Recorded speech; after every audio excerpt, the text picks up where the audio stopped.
बिस्मिल्लाहिर्रहमानिर्रहीम अस्सलाम वालेकुम। आई एम ख्वाजा मोहसिन इनाम। स्टूडेंट्स, हम सीख रहे हैं इक्वेशन ऑफ स्ट्रेट लाइन लिखना। हम सॉल्व करें एक्सरसाइज 4.3 के रेलेवेंट प्रॉब्लम्स। आइए कंटिन्यू करते हैं। Students, this is problem number 10 of exercise 4.3। इससे पहले हम प्रॉब्लम नंबर 9 सॉल्व कर चुके हैं। स्टूडेंट्स, स्टेटमेंट है find an equation of the line. हमें इंफॉर्मेशन गिवन है कि वो लाइन इस पॉइंट से पास कर रही है और उसकी स्लोप 7 है।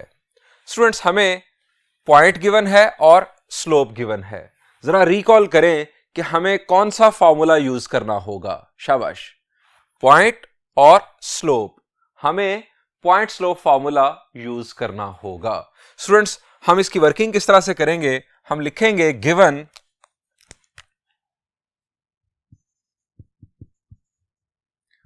a point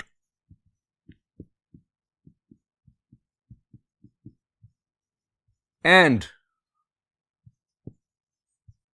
slope that is denoted by m, आप जानते हैं, and the value of slope is 7।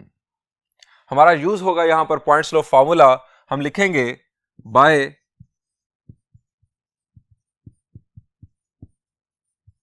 Point slope form. अब पॉइंट स्लोप फॉर्म हम पहले लिख लेते हैं y minus y1 is equal to m into x minus x1। यहां पर x1 y1 गिवन पॉइंट के कोऑर्डिनेट्स हैं और m है हमारी स्लोप। इसमें वैल्यूज पुट करते हैं।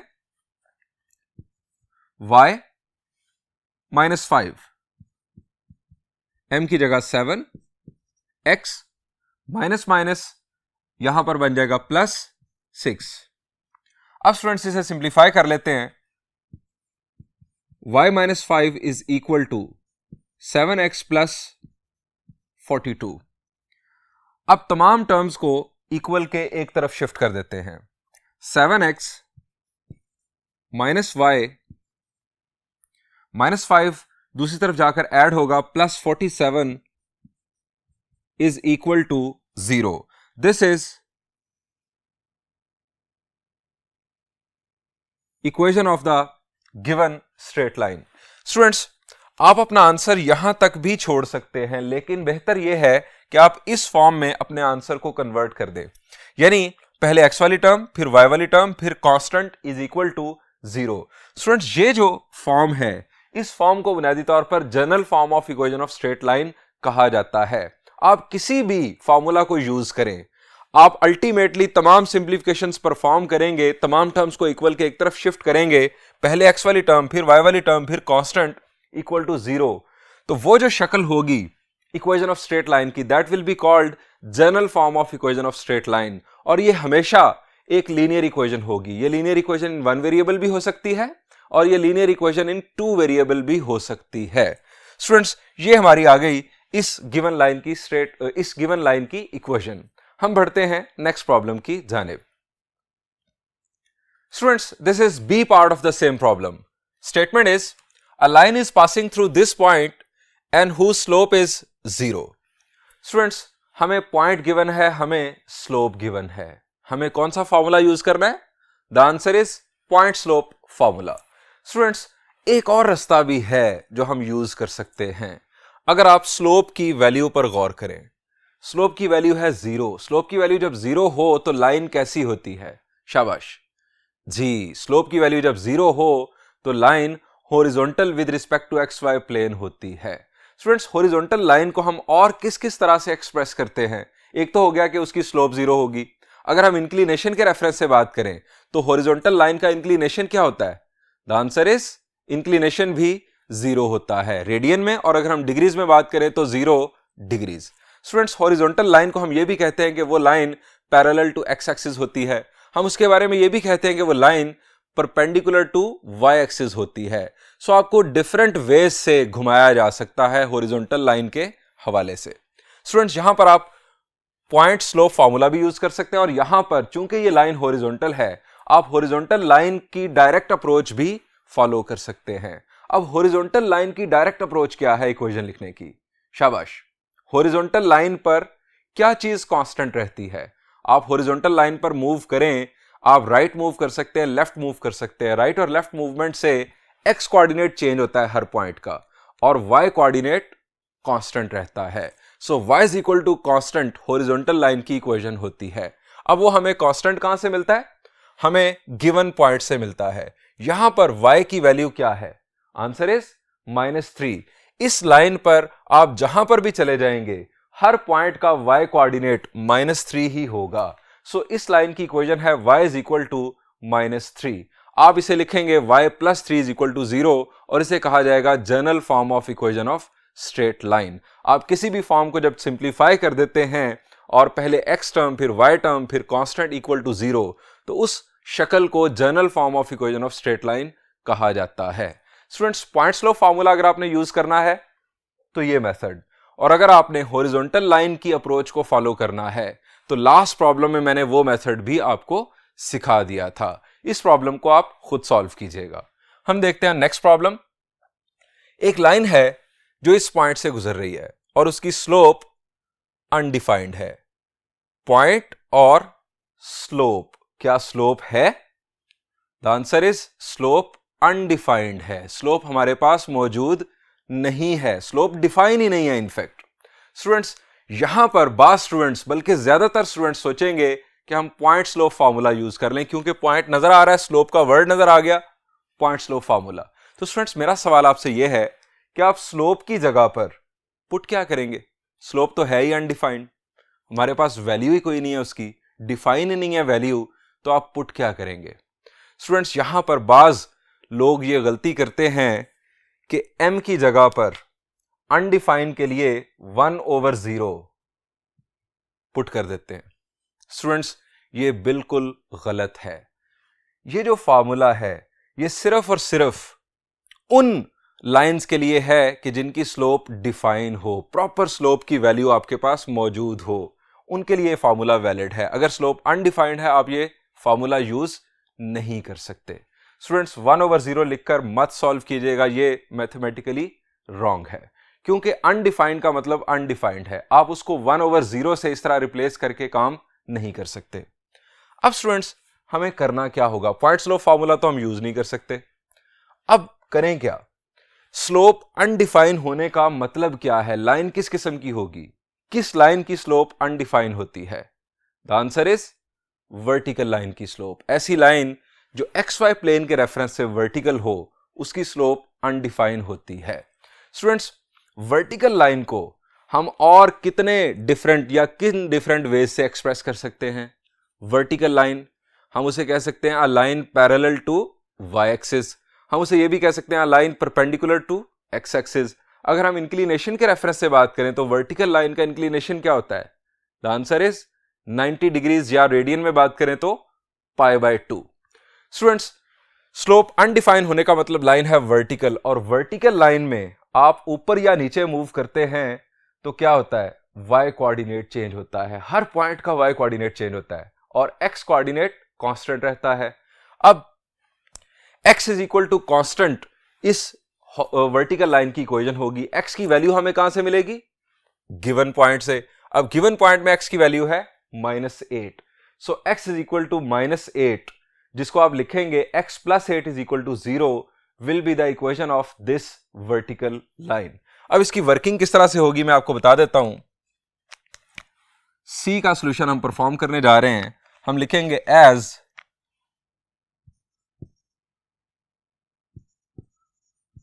Slope is undefined, so line is vertical. Equation of vertical line is x is equal to constant. Vertical line की इक्वेशन होती है x equal to constant। हम यहां लिखेंगे as line is passing through -8,5। सो अब ये इसका जिक्र करने का मकसद ये है कि यहां से हमने x की वैल्यू पिक करनी है। So x equal to -8 x plus 8 is equal to 0 will be equation of given line। Students यहां पर इस प्रॉब्लम का सॉल्यूशन एंड हुआ। बढ़ते हैं नेक्स्ट प्रॉब्लम की जानिब। Students this is D part of the problem number 10। A line is passing through this point and this point. एक लाइन इन दो पॉइंट से गुजर रही है, हमें उस लाइन की इक्वेशन लिखनी है। स्टूडेंट्स दो पॉइंट्स गिवन हैं, जरा नामों को अगर आप जहन में ले आए, slope intercept form, point slope form, 2 point form. जी 2 पॉइंट फॉर्म हमें यहां पर यूज करनी होगी। अब स्टूडेंट्स 2 पॉइंट फॉर्म का जो इक्वेशन वाला फॉर्मूला था जिसमें y माइनस y2 वगैरह इस तरह से लिखा हुआ था, वो तो थोड़ा सा मुश्किल है याद रखना। मुझे वैसे याद है, मैं जानबूझकर ये एक्टिंग कर रहा हूं, याद है मुझे, लेकिन मैंने आपको उसका एक मतबादल भी बताया था। मतबादल बताया था मैंने उसकी डिटर्मिनेंट फॉर्म। जी वो याद रखना बहुत आसान है। स्टूडेंट्स 2 पॉइंट फॉर्म की डिटर्मिनेंट फॉर्म को आप याद रखें तो आपके लिए कोई मसला ही नहीं है इस प्रॉब्लम को सॉल्व करना। स्टूडेंट्स सेकंड अप्रोच क्या हो सकती है? अगर आपको 2 पॉइंट फॉर्म बिल्कुल याद ही नहीं है तो फिर आप क्या कर सकते हैं? अगर 2 पॉइंट्स गिवन हैं तो क्या आप इन 2 पॉइंट्स की बुनियाद पर उस लाइन की स्लोप मालूम कर सकते हैं? The answer is why not, हम कर सकते हैं। 2 पॉइंट्स के कोऑर्डिनेट्स को यूज करते हुए आप स्लोप कैलकुलेट कर सकते हैं।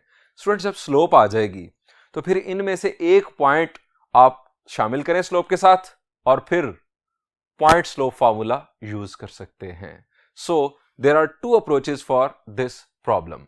मैं यूज करता हूं 2 पॉइंट फॉर्म। सेकंड अप्रोच आपके पास मौजूद है लेकिन वो थोड़ी सी ज़ाहिरी बात है लेंथी है, क्योंकि ये आइडियल है 2 पॉइंट फॉर्म के लिए। डायरेक्ट हमें नजर आ रहा है कि इसमें 2 पॉइंट्स गिवन हैं। सो सेकंड जो है सॉल्यूशन वो आप खुद कीजिएगा ताकि आपकी प्रैक्टिस उसके लिए भी हो जाए। हम यहां पर लिखेंगे as 2 points of line are given, so using 2 point form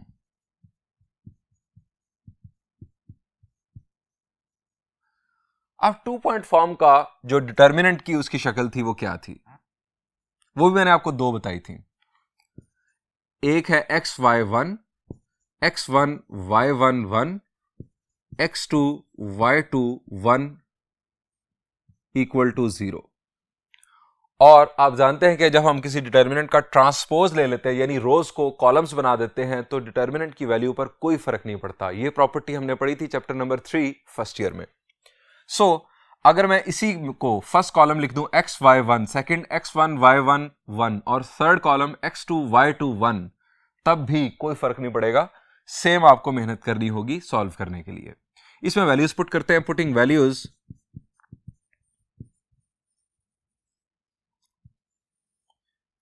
xy1 as it is, ये x और y इक्वेशन में वेरिएबल्स को शामिल करेंगे। x1 y1 एक पॉइंट के x और y कोऑर्डिनेट्स। अब कोई जरूरी नहीं है कि आप इस पॉइंट को फर्स्ट पॉइंट कंसीडर करें कि x1 y1, कोई जरूरी नहीं कि ये हो, ये भी हो सकता है। क्या कसूर है इस पॉइंट का? ये अगर पहले लिखा हुआ है, ये 2 पॉइंट्स हैं, आप किसी को भी x1 y1 और दूसरे को x2 y2 कंसीडर करेंगे। -5 -3 1 9 -1 1 इक्वल टू 0। स्टूडेंट्स अब आपको याद होगा कि हम किसी भी रो या किसी भी कॉलम से एक्सपेंशन कर सकते हैं, लेकिन किस रो या किस कॉलम से एक्सपेंशन आसान होती है? जरा रिकॉल करें। शाबाश जी, उस रो या उस कॉलम से एक्सपेंशन आसान होती है जिसमें जीरोस की तादाद ज्यादा हो, सिंप्लीफिकेशन आसान हो जाती है। यहां पर 0 कोई है ही नहीं। सो हमारी मर्जी, हम जिस मर्जी रो से एक्सपेंड कर लें, जिस मर्जी कॉलम से एक्सपेंड कर दें। तो स्टूडेंट्स हमारी यूजुअल अप्रोच, हम फर्स्ट रो से एक्सपेंशन करते हैं। फर्स्ट रो से एक्सपेंशन जब हम करते हैं तो हमारा जो स्टार्ट है वो पॉजिटिव होता है। ये positive, then negative, then positive. और अगर फर्स्ट कॉलम से हम अप्रोच फॉलो कर रहे होते तो पॉजिटिव, फिर नेगेटिव, फिर पॉजिटिव। अब यहां पर पॉजिटिव ही आता है हमेशा, इसके हवाले से आप बाकी साइंस लगा सकते हैं। अब स्टूडेंट्स मैं यहां पर लिख रहा हूं एक्सपेंडिंग बाय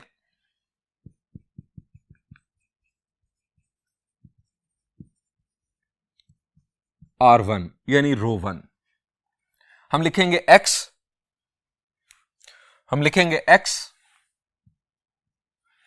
x की रो और कॉलम छोड़ देंगे, -3 इंटू 1 इज -3। उसके बाद आना था माइनस, लेकिन ये -1 इंटू 1 इज -1, माइनस माइनस बन जाएगा +1। उसके बाद y की रो और कॉलम छोड़ेंगे, -5 -9 +1। 1 की रो और कॉलम छोड़ेंगे, -5 इंटू -1 इज 5 और माइनस माइनस हो जाएगा plus. 3 9s are 27 is equal to 0। ये स्टूडेंट्स हमने डिटर्मिनेंट एक्सपैंड कर लिया, इसे सिंप्लीफाई करते हैं। -3 + 1 इज -2, -2 मल्टीप्लाई हुआ x के साथ तो -2x, -5 -9 is -14, minus plus 14y, 27 + 5 is 32, 32 times 1 is 32 is equal to 0।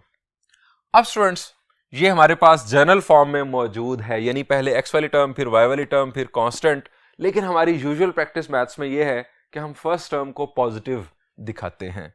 सो आप इसको पूरी इक्वेशन को माइनस से मल्टीप्लाई कर दें तो ये आ जाएगा 2x -14y।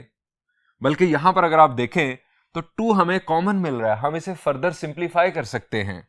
सो एक स्टेप यहां पर अब बढ़ाना पड़ेगा मुझे, पहले हमें गौर करना चाहिए था। स्टूडेंट्स अब हम 2 भी कॉमन ले लेते हैं। 2 कॉमन लेंगे तो यहां पर x -7y -16 equal to 0। 0 divided by 2 will be 0, so x -7y -16 is equal to 0। This is equation of the given line. Students यहां से हमें डायरेक्ट -2 कॉमन लेना था तो हमारे पास ये आंसर आ जाता। हमें पहले ख्याल नहीं आया, सो इसलिए ये एक स्टेप बढ़ गया। कोई मसला नहीं, ये हमारी आ गई इक्वेशन। स्टूडेंट्स बढ़ते हैं मजीद प्रॉब्लम्स की जानिब।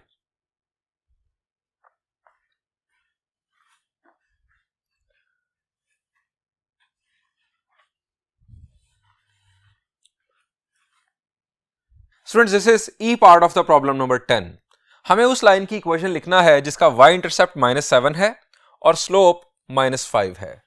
आप जरा रिकॉल करें कि जब स्लोप गिवन हो, y इंटरसेप्ट गिवन हो, तो हमारे पास कोई डायरेक्ट फार्मूला है?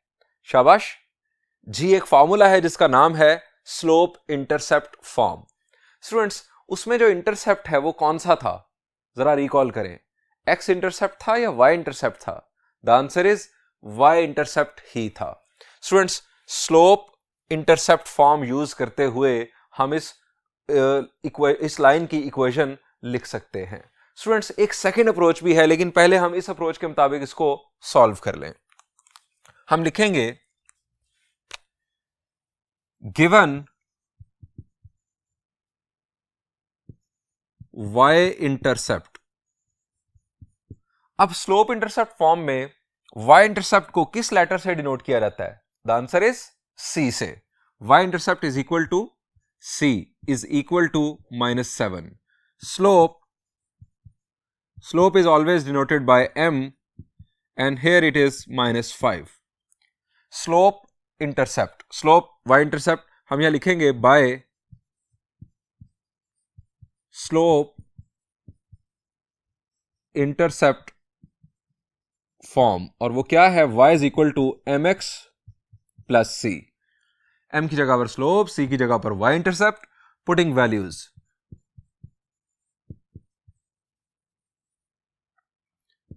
y is equal to m -5 x plus c की वैल्यू -7। अब इसको हम जनरल फॉर्म में ले आते हैं। -5x दूसरी तरफ 5x plus y minus plus minus दूसरी तरफ plus 7 is equal to 0। So this is equation of the line. Students हमारे पास y इंटरसेप्ट मौजूद है, स्लोप के साथ हम दूसरा कौन सा कॉम्बिनेशन बना सकते हैं कि हम इसकी इक्वेशन लिख सकें? स्लोप के साथ शाबाश। वाई इंटरसेप्ट से क्या हम पॉइंट बना सकते हैं? वाई इंटरसेप्ट का मतलब क्या होता है? Y intercept is the Y coordinate of the point where line crosses Y axis. ये वाई इंटरसेप्ट की डेफिनेशन दोबारा सुन लें। Y intercept is the Y coordinate of the point where line crosses Y axis. जब line Y axis को cross करेगी तो वहां पर y की वैल्यू तो -7 होगी, लेकिन x की वैल्यू क्या होगी? y एक्सिस के ऊपर x की वैल्यू क्या होती है? हमेशा y एक्सिस के ऊपर हमेशा x की वैल्यू 0 होती है। सो अगर हम इससे पॉइंट बना लें y इंटरसेप्ट से, तो वो पॉइंट क्या होगा? 0, -7। सो इसका दूसरा सॉल्यूशन भी मैं आपको करके दिखाना चाहता हूं। ये इसका alternate solution.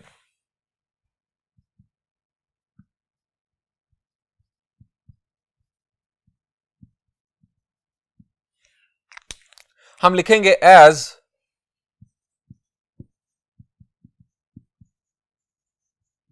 y intercept is -7, so point will be 0, -7. We have slope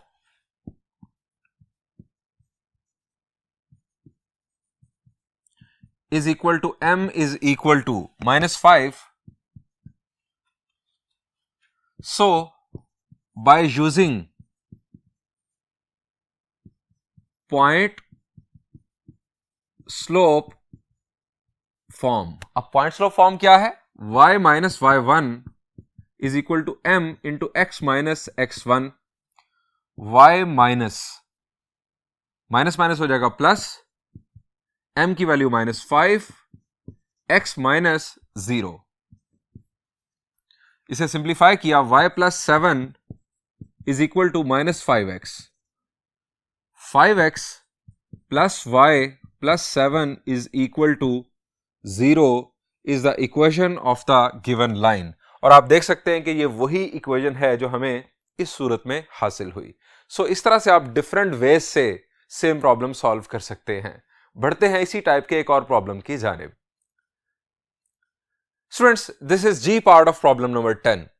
हमें उस लाइन की इक्वेशन लिखनी है जिसका x इंटरसेप्ट है -9 और स्लोप है -4। कोई ऐसा फॉर्मूला है हमारे पास जिसमें हम स्लोप और x इंटरसेप्ट का डायरेक्ट यूज कर सके? शाबाश।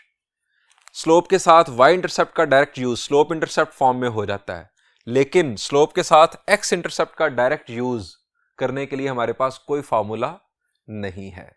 स्टूडेंट्स, अब हम क्या करें? स्टूडेंट्स, मैंने आपको पिछले प्रॉब्लम में ऑल्टरनेट सॉल्यूशन बताया, उसमें y इंटरसेप्ट गिवन था, y इंटरसेप्ट से हमने बना लिया पॉइंट। क्या हम यहां पर x इंटरसेप्ट से पॉइंट नहीं बना सकते? द आंसर इज बना सकते हैं। x इंटरसेप्ट होता क्या है? The x coordinate of the point where line crosses x axis is called x intercept of the line.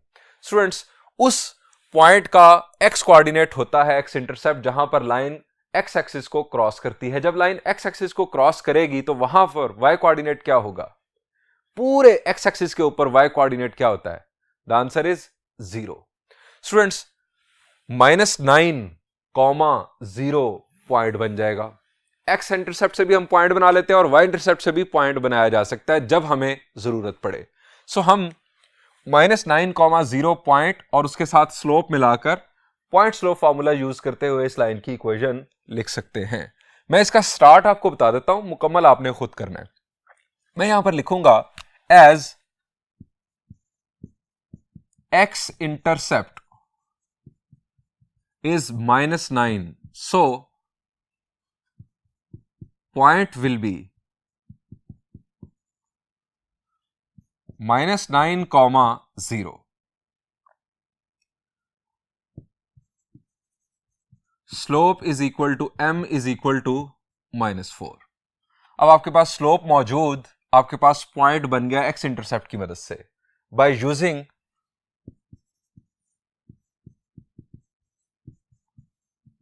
Point slope form, y minus y1 is equal to m into x minus x1। इसमें values put कीजिएगा और उसे next यानी final में general form में convert कर दिएगा। That will be your final answer. Students मैं बढ़ता हूं एक और प्रॉब्लम की जानिब। Students this is F part of the problem number 10।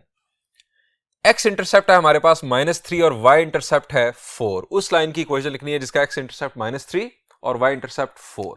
Students दोनों इंटरसेप्ट हमें गिवन हैं। फॉर्मूला कौन सा होगा? शाबाश, नामों को जरा रिकॉल करें। The answer is two intercept formula. हम टू इंटरसेप्ट फॉर्मूला यूज करते हुए इस लाइन की इक्वेशन लिख सकते हैं। फॉर्मूला क्या था वैसे? The answer is X over X intercept plus Y over Y intercept is equal to 1। ये हमारे पास इक्वेशन बन जाएगी। इसको सिंप्लीफाई कीजिएगा, आपके पास फाइनल आंसर आ जाएगा। स्टूडेंट्स कोई दूसरी अप्रोच हो सकती है? शाबाश, हमारे पास दोनों इंटरसेप्ट्स मौजूद हैं। हमने इंटरसेप्ट से पॉइंट बनाना सीख लिया हुआ है, तो क्या हम पॉइंट्स नहीं बना सकते? -3, 0 एक पॉइंट, 0, 4 चूंकि y इंटरसेप्ट है तो y एक्सिस के ऊपर x की वैल्यू 0 रहती है। 0, 4 दूसरा पॉइंट। जब दो पॉइंट्स आ जाएंगे तो हम क्या कर सकते हैं? 2 पॉइंट फॉर्मूला भी यूज कर सकते हैं। जब दो पॉइंट्स आ जाएंगे तो हम दोनों पॉइंट्स की मदद से स्लोप मालूम करते हुए पॉइंट स्लोप फॉर्मूला भी यूज कर सकते हैं। जब दो पॉइंट्स आ जाएंगे तो आप दो पॉइंट्स की मदद से स्लोप और फिर स्लोप के साथ y इंटरसेप्ट यूज करते हुए स्लोप इंटरसेप्ट फॉर्मूला भी यूज कर सकते हैं। So there are multiple options, लेकिन हमें हमेशा डायरेक्ट अप्रोच को फॉलो करना है। और डायरेक्ट अप्रोच यहां पर क्या है कि हमें एक्स इंटरसेप्ट नजर आ रहा है, वाई इंटरसेप्ट नजर आ रहा है, तो हमें टू इंटरसेप्ट फॉर्मूला याद होना चाहिए ताकि हम फौरन विद नो टाइम इस प्रॉब्लम को सॉल्व कर सकें। सो मैं इसे सॉल्व कर रहा हूं आपके लिए ताकि आपको पता चल जाए कि इस किस्म के प्रॉब्लम को हमने किस तरह से लिखना है। Given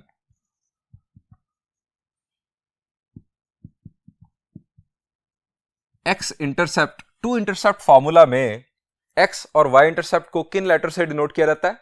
the answer is a और बी से। X intercept is equal to a is equal to -3,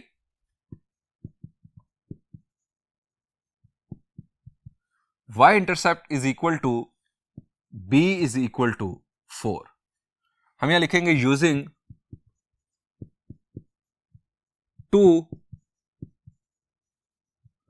intercept form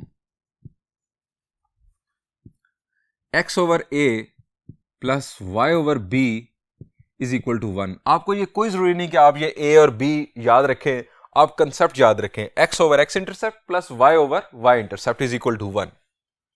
putting values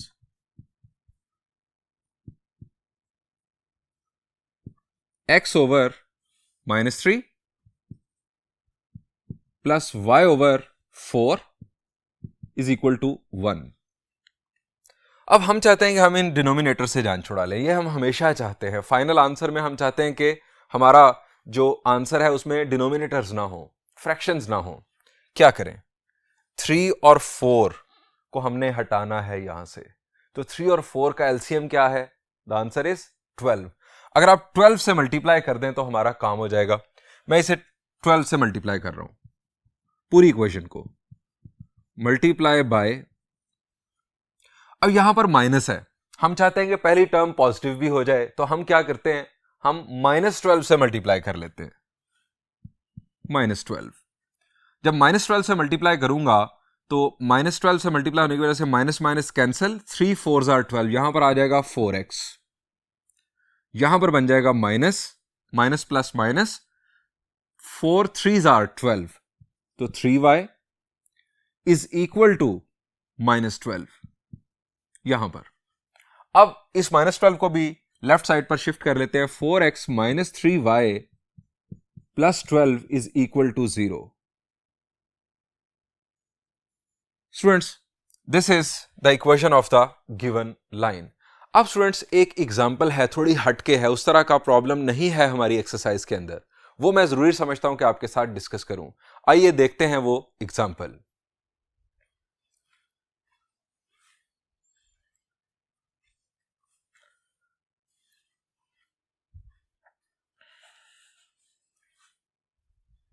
Students, this is example number 7 on page number 198. Statement is, find an equation of the line through this point which forms an isosceles triangle with the coordinate axis in the first quadrant। हमें ऐसी line की equation मालूम करनी है जो इस point से गुजर रही है और वो लाइन आइसोसेलेस ट्रायंगल फॉर्म कर रही है यूजिंग कोऑर्डिनेट एक्सिस, यानी एक्स और वाई एक्सिस को यूज करते हुए आइसोसेलेस ट्रायंगल बना रही है फर्स्ट क्वाड्रेंट के अंदर। स्टूडेंट्स, पहली बात तो ये कि आइसोसेलेस ट्रायंगल कौन सी ट्रायंगल होती है? द आंसर इज ऐसी ट्रायंगल जिसमें दो साइड्स इक्वल हों। जिसमें दो साइड्स इक्वल हों उसे हम आइसोसेलेस ट्रायंगल का नाम देते हैं। स्टूडेंट्स, इस प्रॉब्लम को समझने के लिए देखते हैं डायग्राम। स्टूडेंट्स, ये हमारा एक्स वाई प्लेन, हमें इस लाइन की इक्वेशन मालूम करनी है। ये लाइन एक्स और वाई एक्सिस को यूज करते हुए आइसोसेलेस ट्रायंगल बना रही है। इसका मतलब यह है कि ये लाइन सेगमेंट और ये लाइन सेगमेंट लेंथ में बराबर हैं। हम इन्हें इस तरह से शो करते हैं ज्योमेट्री में। ये दो लाइन सेगमेंट्स इक्वल हैं। ये बन गई हमारे पास आइसोसेलेस ट्रायंगल। ये जो लाइन है इसके बारे में हमें एक पॉइंट भी बताया गया और वो पॉइंट है 2,3। हम फर्ज करते हैं कि वो पॉइंट यहां पर होगा।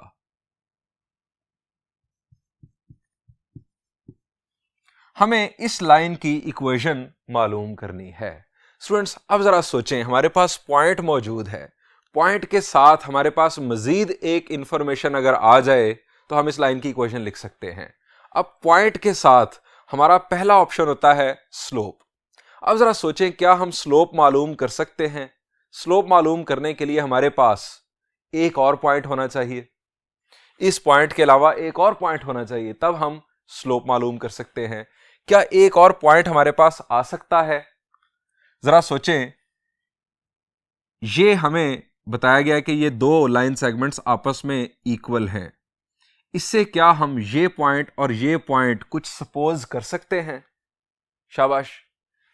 ये लेंथ अगर इक्वल है और मैं कहूं कि अगर ये डिस्टेंस यहां से ओरिजिन से यहां तक a यूनिट्स है तो इस पॉइंट का x कोऑर्डिनेट क्या होगा? The answer is a। और y कोऑर्डिनेट x एक्सिस पर हमेशा होता है 0। ये हमारे पास पॉइंट आ गया a,0। अब चूंकि ये लाइन सेगमेंट और ये लाइन सेगमेंट लेंथ में इक्वल है, यहां से यहां तक अगर डिस्टेंस a है तो यहां से यहां तक भी डिस्टेंस a ही होगा।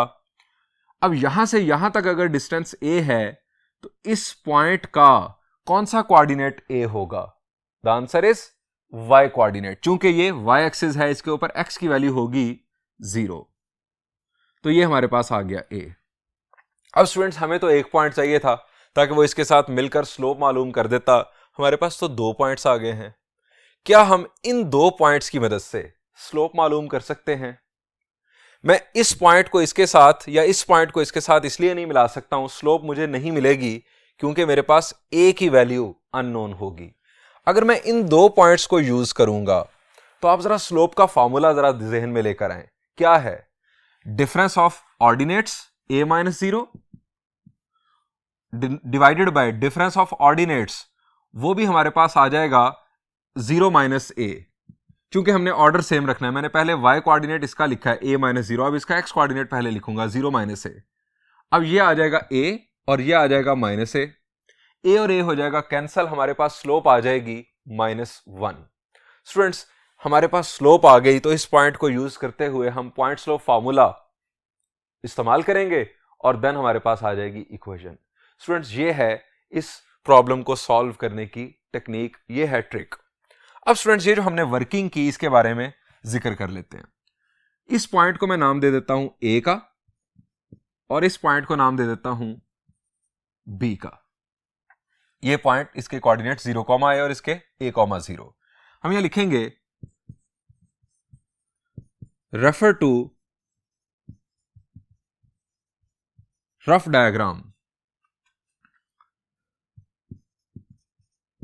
Line is making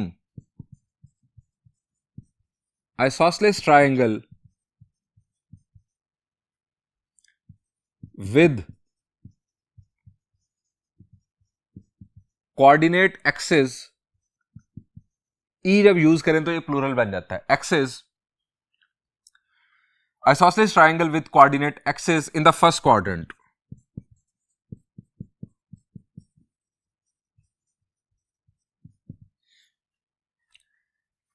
late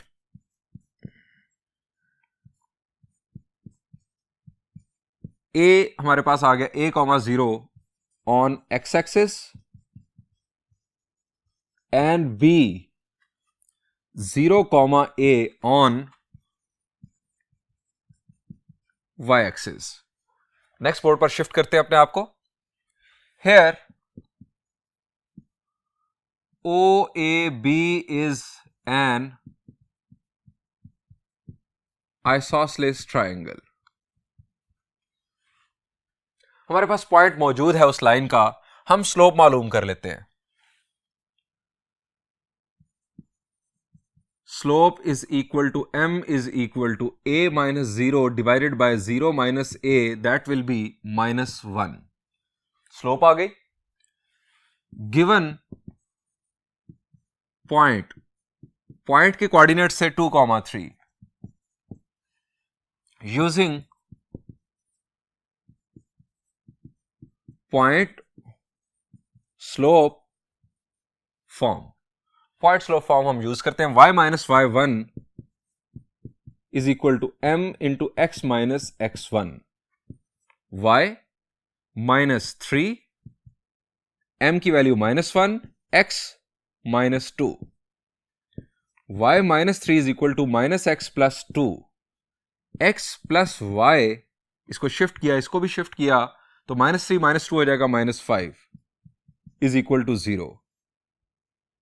students, this is the equation of the required line, जो कि पॉइंट 2,3 से गुजरी और उसके x और y इंटरसेप्ट्स इक्वल थे। इक्वल क्यों थे? क्योंकि हमें बताया गया कि वो कोऑर्डिनेट एक्सिस के साथ आइसोसेलेस ट्रायंगल बना रही है।